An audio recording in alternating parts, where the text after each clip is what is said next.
The swinging chandelier. It was a typical Sunday in 1581.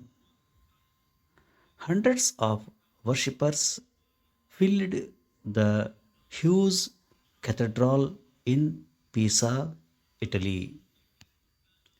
Most of them listened intently to the church service, but not 17-year-old Galileo Galilei. Instead, Galileo studied the chandelier hanging overhead. Air currents flowing through the lofty cathedral moved the chandelier from side to side, back and forth.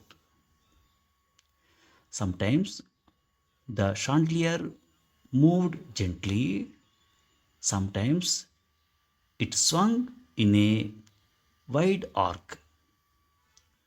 No matter what the size of its swing, it seemed to Galileo that the chandelier kept steady time. There were no clocks or watches in those days. To time the chandelier's swings, Galileo felt for the pulse of his wrist. He counted the pulse beats: one, two, three beats for one swing. One, two, three beats for another. Galileo was surprised.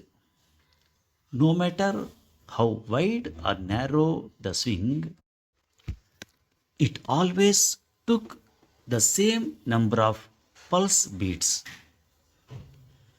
Right after the service, Galileo raced home. He quickly suspended a weight from a long string to create a pendulum. Galileo pulled the weight back a short distance, released it, and timed its swing. He tried it again, this time pulling the weight back farther before releasing it. After many tries, Galileo confirmed his suspicions. The time it took to make one swing was always the same, whether the swing was wide or narrow. Excited now, Galileo tried other experiments with his pendulum. He discovered that the length of string, amount of weight, and other factors all had some predictable relationship to the time of pendulum's swing. Some years later, Galileo experimented with falling objects. Did all objects fall at the same rate? To find out, he needed to time objects as they fell. But that posed a problem. How could he accurately time something that moved so quickly? Galileo remembered the pendulum. The weight of the pendulum acted just like a falling object, except it did not fall straight down. It fell on a slant and at a slower rate that could be timed. Galileo adapted the pendulum as a timepiece. First, he got a wooden board and carved a long, straight, smooth groove down the center. When he raised the board slightly at one end and released a ball, it slowly rolled down the groove. Galileo marked off his grooved board into small divisions of equal length. For a timing device, he rigged up a water filled container with a small hole in the bottom. By counting water drops, he could keep track of time. Now he was ready to begin. He released one ball at a time from the higher end of the board. As the balls rolled, Galileo timed how long it took them to cross each division of the board.